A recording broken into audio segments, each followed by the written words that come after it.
Na naman ako ng mga ate ko kasi kakain na daw kami ng pananghalian. At ito na sila.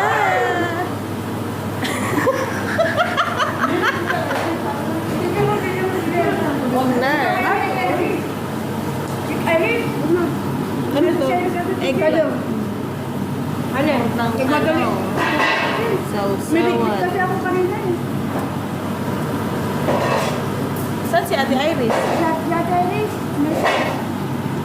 Nagsinamok na naman kami dito sa kusina. Dito yung kalaluto namin. Kaya namin sila ako mag-ingay na naman. Maigay na naman to. Lagyan mo na aircon sa tenga. Salamat daw kami dito kasi wala siyang amo. Saka walang tulong. Tinutulungan daw kami sa pagkain namin.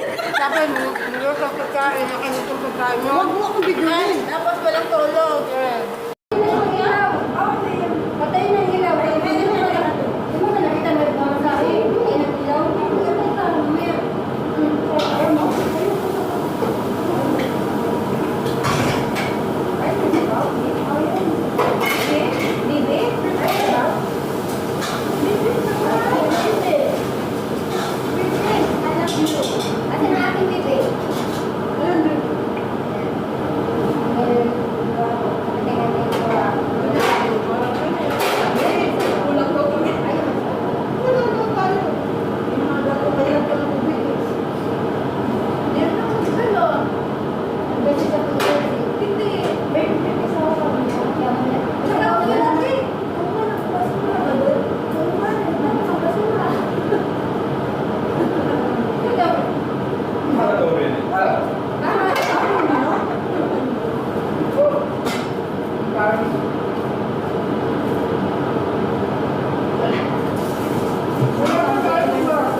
Ayan, tapos na kaming kumain.